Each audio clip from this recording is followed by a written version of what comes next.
Hello दोस्तों, welcome my YouTube channel.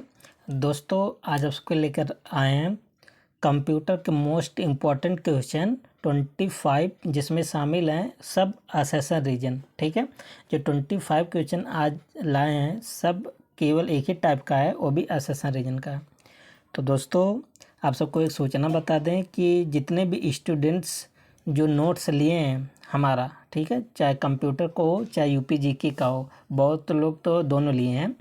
तो जितने भी स्टूडेंट्स हैं, बहुत सारे स्टूडेंट हैं, है ना, सबको हम बता रहे हैं कि आप सब लास्ट टाइम में यही नोट्स आप सब रिवाइज कीजिए। ठीक है, नोट्स को रिवाइज कीजिए।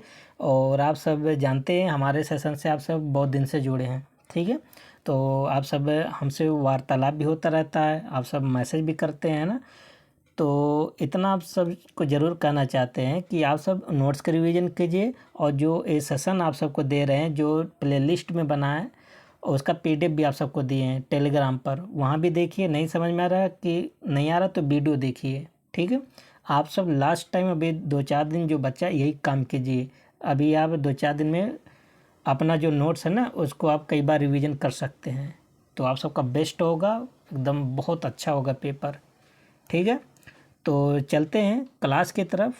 और पहला क्वेश्चन क्या है, देखिए, आईओटी से संदर्भित है क्वेश्चन। ठीक है, पहला क्वेश्चन क्या है कि आईओटी डिवाइसेस में अक्सर एम्बेडेड सेंसर्स एक्चुएटर्स होते हैं। तो बिल्कुल बात सही है, तो असेसन सही कह रहा है। फिर कह रहा है कि आईओटी डिवाइस में सिर्फ डेटा को प्रोसेस करता है, उसे जनरेट नहीं करता है। एक बात देखिए, गलत है ना, केवल प्रोसेस थोड़ी नहीं करता है। ठीक है, आईओटी डिवाइस जनरेट भी करता है। तो पहला गलत और दूसरा क्या हो जाएगा, सही हो जाएगा। सॉरी, पहला सही दूसरा गलत। तो कहाँ पर है, सी ऑप्शन पर है। देखिए, असर्शन सही है जबकि रीजन क्या है, गलत है। ठीक है, और आगे क्या है कि आईओटी डिवाइस डेटा जनरेट और प्रोसेस दोनों करते हैं, क्योंकि इसमें सेंसर होते हैं, है ना। अच्छा, सेंसर डेटा को कलेक्ट भी करते हैं, मतलब ठीक है, इसीलिए असर्शन सही है, पर रीजन क्या हो जाएगा, गलत हो जाएगा। दूसरा क्वेश्चन मशीन लर्निंग से लिए हैं। ठीक है, सुपरवाइज लर्निंग में लेबल डेटा की आवश्यकता होती है, बिल्कुल बात सही है। एक होता है सुपरवाइज, एक होते हैं अनसुपरवाइज। ठीक है, तो पहला तो सही है। कह रहा कि अनसुपरवाइज लर्निंग में टारगेट आउटपुट पहले से डिफाइंड होता है, क्या बात सही है? नहीं, इसमें जो टारगेट आउटपुट होता है ना, ये सुपरवाइज लर्निंग में पहले से डिसाइड होता है, अनसुपरवाइज में नहीं होता है। ठीक है, और अनसुपरवाइज में लेबल डेटा यूज होता है। तो रीजन गलत है और असेसन सही। यहाँ भी कौन सा हो जाएगा, सी ऑप्शन सही हो जाएगा। देखिए, असर्शन सही है, क्यों, क्योंकि सही, क्योंकि सुपरवाइज लर्निंग में लेबल डेटा उपयोग होता है। लेकिन रीजन गलत है, क्यों गलत है, क्योंकि अनसुपरवाइज लर्निंग में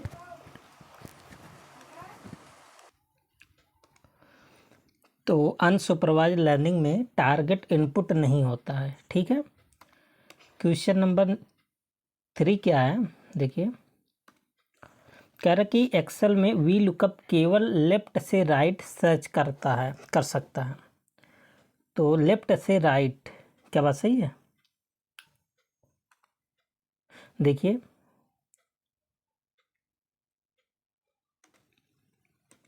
ये बात सही है। ठीक है, तो असर्शन तो सही है, क्यों, रीजन देखिए, क्योंकि एक्सेल में वी लुकअप फंक्शन में कॉलम और इंडेक्स नंबर तय होते हैं, बिल्कुल बात सही है। ठीक है, तो यहाँ भी सही है, दोनों सही है। तो पहला आपका ऑप्शन हो जाएगा। देखिए, वी लुकअप वास्तव में लेफ्ट टू राइट लुकअप करता है, और कॉलम इंडेक्स उसकी सीमा तय करता है, इसलिए रीजन एक्सप्लेन करता है। ठीक है, आगे देखिए।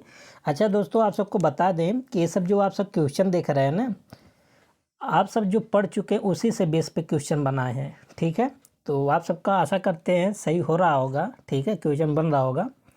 सास मतलब software as a service model में यूजर केवल एप्लीकेशन को एक्सेस करता है और उसका इंफ्रास्ट्रक्चर नहीं, बिल्कुल बात सही है। कारण कि सास प्लेटफार्म एज ए सर्विस का एक और नाम है, बात गलत है। इसका नाम होता है पास मतलब प्लेटफार्म एज ए सर्विस। तो रीजन गलत, असर्शन सही। तो कहाँ पर है, सी ऑप्शन हो जाएगा, असर्शन सही है और जबकि रीजन क्या है, गलत है। ठीक है। तो आप सब देख सकते हैं सास में एप्लीकेशन को यूज किया जाता है, लेकिन रीजन गलत है। क्यों गलत है? क्योंकि सास और पास दोनों अलग अलग मॉडल्स होते हैं। अगला क्वेश्चन ईमेल से है, यह SMTP प्रोटोकॉल केवल ईमेल भेजने के लिए उपयोग होता है? बिल्कुल बात सही है। तो SMTP मतलब सिंपल मेल ट्रांसफ़र प्रोटोकॉल, ठीक है। और इसका प्रयोग किस लिए होता है? ईमेल को सेंड करने के लिए। SMTP ईमेल प्राप्त करने वाले क्लाइंट पर लागू नहीं होता है। तो बात सही है, बिल्कुल बात सही है। यहाँ देखिए निगेटिव बोला है, ठीक है। ये ईमेल को प्राप्त करने वाले क्लाइंट पर लागू थोड़ी नहीं होता, ये तो ईमेल को भेजने वाले क्लाइंट पर लागू होता है। ये भी बात सही है। तो इसका एक्सप्लेन भी है, तो पहला आपका ऑप्शन सही हो जाएगा ना। अच्छा, ईमेल प्राप्त करने वाले दो प्रोटोकॉल आप सबको बताए थे, एक होता है POP3, एक होता है IMAP, post office protocol, internet message access protocol. इसको आगे भी बताएंगे, ठीक है। देखिए SMTP मेल भेजने के लिए होता है, मेल ट्रांसफ़र प्रोटोकॉल इसे बोलते हैं। ईमेल को प्राप्त करने के लिए POP3 होता है और IMAP होता है, ठीक है। तो इसका पोर्ट नंबर भी आप सबको बताएं। आप सब देखिए प्लेलिस्ट में जाइए, देखिए, इससे बाहर क्वेश्चन नहीं आएगा। अगर आप सब नोट्स लिए हैं और प्लेलिस्ट से पढ़ रहे हैं तो 100% आप सब 14-15 क्वेश्चन करके आएंगे, ठीक है। और आप सबको टेंशन लेने की ज़रूरत नहीं है। आप सब नोट्स को पढ़िए बार बार और प्लेलिस्ट को पढ़िए, देखिए, वीडियो देखिए। और अगर वीडियो देखने में दिक्कत आ रहा है तो नोट्स पढ़िए, PDF इसका फ्री में दिया गया, सब यूट्यूब वाला नोट्स है, ठीक है। IP एड्रेस प्रत्येक डिवाइस की इंटरनेट की एक पहचान हो, बिल्कुल बात सही है। इंटरनेट प्रोटोकॉल, IP का मतलब क्या होता है? Internet protocol. दोस्तों आप सबको बताए थे कि जो IP एड्रेस होता है ना, हर डिवाइस का अलग अलग होता है। जैसे आपका आधार कार्ड होता है ना, ये यूनिक होता है, ऐसे IP एड्रेस होता है। हर डिवाइस का अपना अलग अलग एक यूनिक एड्रेस होता है, ठीक है। कह रहा कि IP एड्रेस अस्थायी रूप से हर डिवाइस से जुड़ा होता है। ये देखिए गलत बोला, अस्थायी रूप से नहीं होता, ये बदलता रहता है, ठीक है। तो यहाँ भी असर्शन सही है, रीजन गलत है। तो कौन सा बन जाएगा? C ऑप्शन बनेगा। और IP एड्रेस पहचान है, लेकिन ये अस्थायी नहीं होता, डायनेमिक भी होते हैं। अच्छा, आप सबको IP एड्रेस दो प्रकार के बताते हैं, ठीक है।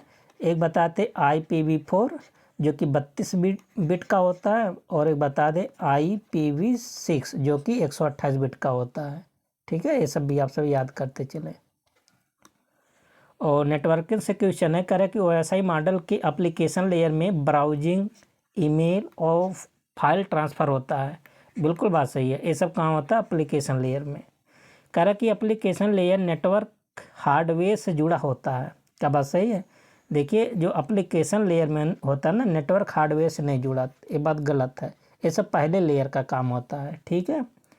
तो यहाँ पर भी C सही हो जाएगा, पहला सही है, मतलब असर्शन सही बोला और रीजन क्या है? गलत है। तो C ऑप्शन बन जाएगा सही। और देखिए असर्शन सही है, और लेकिन एप्लीकेशन लेयर हार्डवेयर से डायरेक्टली नहीं जुड़ा होता, ये यूजर लेवल इंटरफेस लेयर होती है, ठीक है। अगला क्वेश्चन क्या है? पेमेंट टूल से है। कह रहा कि UPI है ना, एक इमीडिएट पेमेंट सर्विस है, जिसको बोलते IMPS का पूरा नाम क्या है? इमीडिएट पेमेंट सर्विस, है ना, पर आधारित एक प्रणाली है। बिल्कुल बात सही है।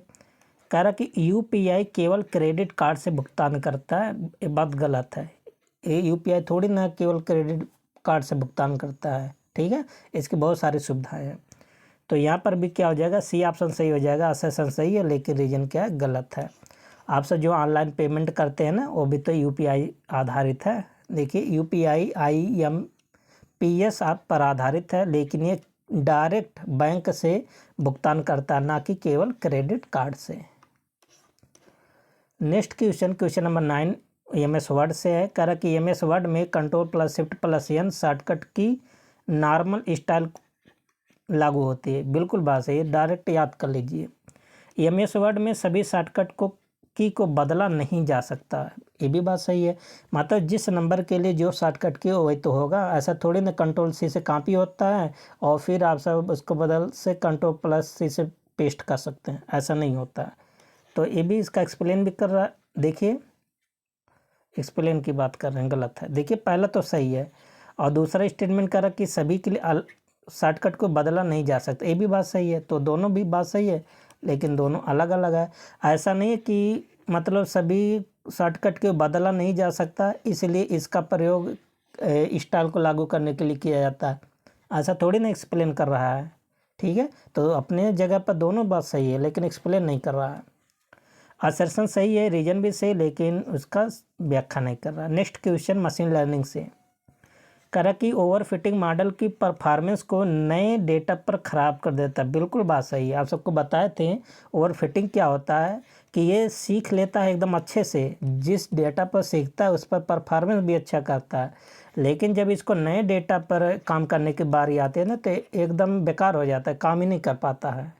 ठीक है, तो जैसे आप सब हैं, आप सब मान लेते हैं अपना सिलेबस पढ़े एकदम खूब कंप्यूटर का सीख, ठीक है, एकदम सिलेबस पढ़ के गए, आप सब परफॉर्मेंस एकदम अच्छा कर लेंगे। लेकिन जब आयोग जो है वो मान लेते हैं क्वेश्चन एकदम ऊट पटांग पूछ ले, है ना, और थोड़ा आउट ऑफ सिलेबस पूछ ले, तो क्या आपका परफॉर्मेंस अच्छा होगा? नहीं होगा। यही होता है ओवर फिटिंग। ठीक है, तो पहला तो सही है, सॉरी ओ एक मिनट, ओवर फिटिंग मॉडल की परफॉर्मेंस को नए डेटा पर पहला तो सही है असर्शन।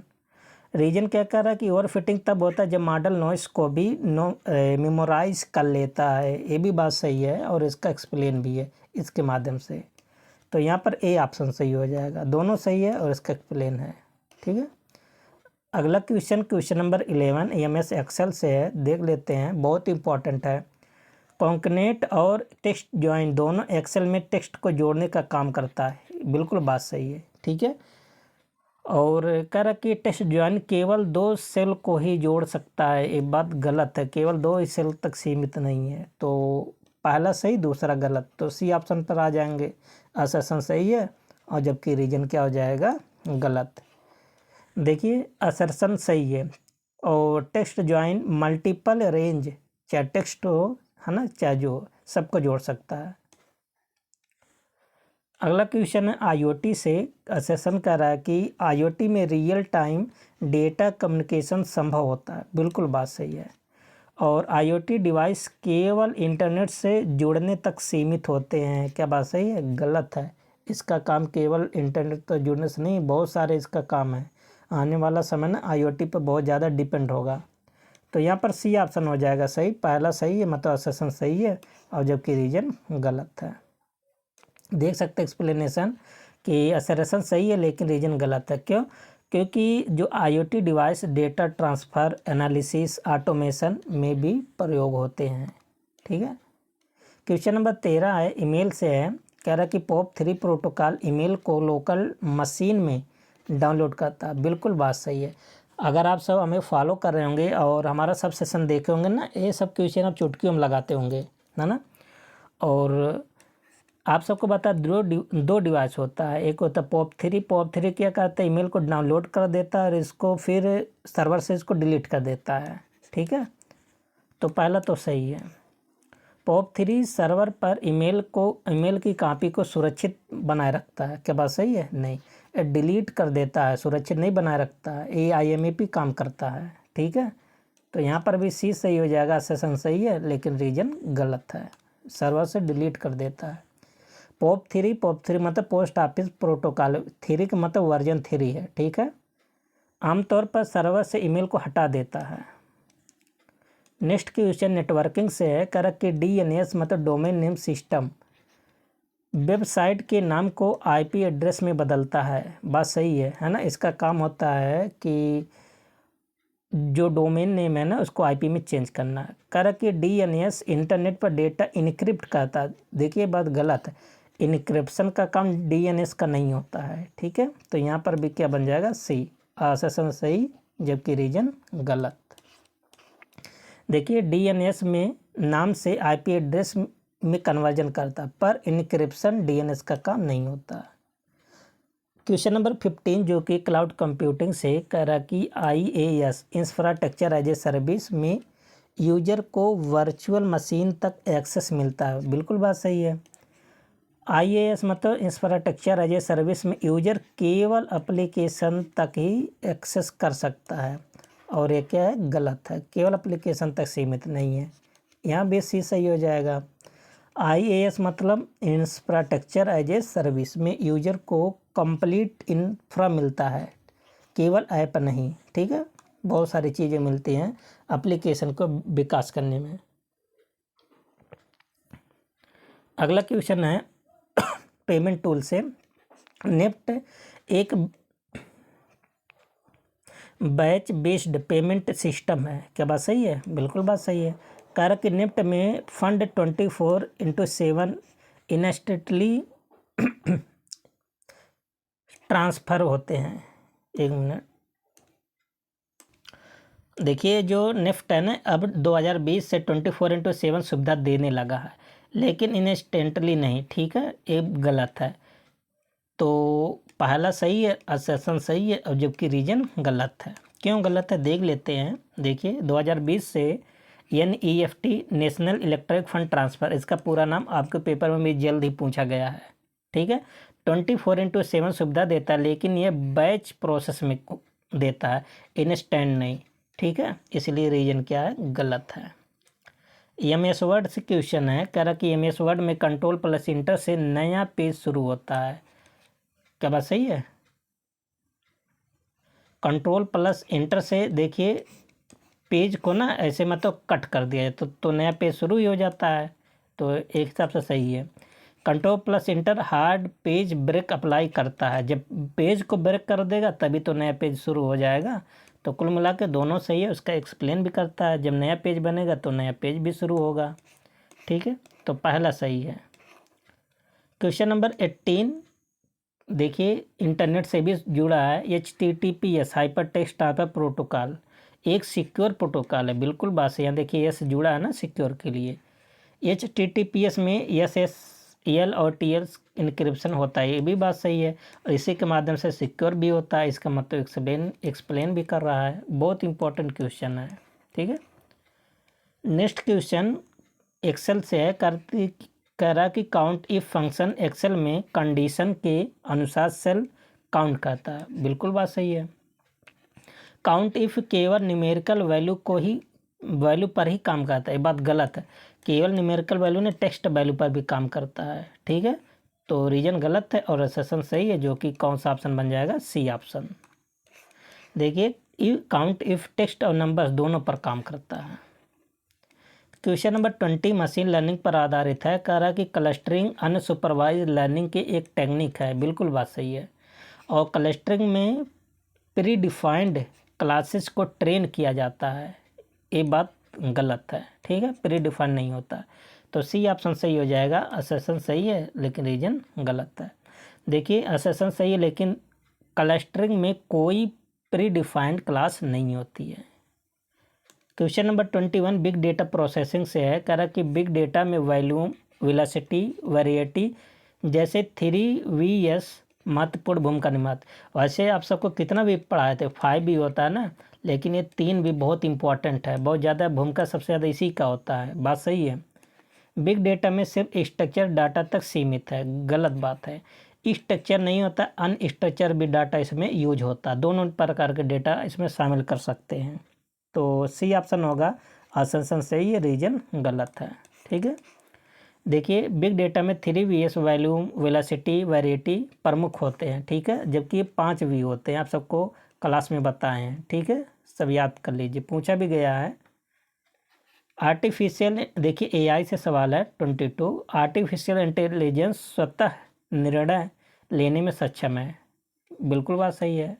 और AI सिस्टम निर्णय लेने के लिए मनुष्य के हस्तक्षेप की आवश्यकता होती है, ये बात गलत है। देखिए आजकल के जो AI बन रहे हैं या आने वाले समय जो AI है ना, मनुष्य से कई गुना तेज सोच समझ सकते हैं, ठीक है, तो इसमें देखिए इसके सोचने समझने में हम सबकी कोई इसमें योगदान नहीं होगा, ठीक है, स्वतः निर्णय ले लेंगे, तो C ऑप्शन सही होगा। यहाँ पर भी असर्शन सही है, जबकि रीजन गलत है। देखिए AI में ऑटोनोमस डिसीजन मेकिंग की क्षमता होती है, जैसे सेल्फ ड्राइविंग कार, है ना, लेकिन रीजन गलत है, क्यों? क्योंकि इसमें मनुष्य के हस्तक्षेप की हमेशा आवश्यकता नहीं होती है, ठीक है। क्वेश्चन नंबर 23 साइबर सिक्योरिटी से है। कह रहा कि फायरवॉल एक नेटवर्क सुरक्षा उपकरण है जो ट्रैफिक को नियंत्रित करता है, बिल्कुल बात सही है। फायरवॉल केवल सॉफ्टवेयर के रूप में उपलब्ध होता है, बात गलत है। फायरवॉल सॉफ्टवेयर में भी होता है और हार्डवेयर दोनों में होता है। तो यहाँ पर भी सी सही हो जाएगा, रीजन गलत है, असर्शन सही है। देखिए फायरवॉल सुरक्षा के लिए महत्वपूर्ण होता है, ठीक है, और लेकिन ये सॉफ्टवेयर और हार्डवेयर दोनों रूप में पाया जाता है। क्वेश्चन नंबर 24, DDoS मतलब डिस्ट्रीब्यूटेड डिनायल ऑफ सर्विस हमला एक साथ कई मशीनों द्वारा एक लक्ष्य को ओवरलोड करने के लिए किया जाता है। बिल्कुल बात सही। इसके माध्यम से क्या होता है, मान लेते हैं कोई कंप्यूटर, इसके साथ एक ही साथ एकदम सर्वर की बमबारी कर दिया जाता है और ये सर्वर क्या एकदम स्लो हो जाता है, इसी को बोलते हैं DDoS। DDoS अटैक केवल एक सिग्नल कंप्यूटर द्वारा किया जाता है, बात गलत है, कई कंप्यूटरों द्वारा किया जाता है, एक ठीक से थोड़ी नहीं ये होगा अटैक। तो यहाँ पर भी सी हो जाएगा, ठीक है। और आज का लास्ट क्वेश्चन है, बहुत इंपॉर्टेंट है साइबर सिक्योरिटी से, करके 2 फैक्टर ऑथेंटिकेशन साइबर सुरक्षा को मजबूत बनाता है। बिल्कुल बात सही है। 2 फैक्टर ऑथेंटिकेशन में यूजर नेम और पासवर्ड के साथ साथ एक अतिरिक्त सुरक्षा परत की जोड़ी जाती है। क्या बात सही है? ये भी बात सही है, मतलब जितना ज़्यादा जोड़ेंगे उतना ज़्यादा मजबूत आपका सिस्टम होगा, ठीक है। तो दोस्तों ये 25 क्वेश्चन आप सबको कैसा लगा, है ना। इससे भी अच्छे अच्छे लेवल का क्वेश्चन करवाए हैं दोस्तों। आप सब प्ले लिस्ट में जाएंगे, जो क्वेश्चन है आप सबका एक अलग से बना मैराथन का प्ले लिस्ट, UPG का कंप्यूटर का दोनों, उसमें लगभग 6.5 घंटे का उसमें एक कंप्यूटर का है सेशन, मैराथन है, महामैराथन, उसको आप ज़रूर देख कर जाइएगा, ठीक है। वो बहुत ज़्यादा हेल्प करेगा आप सबको।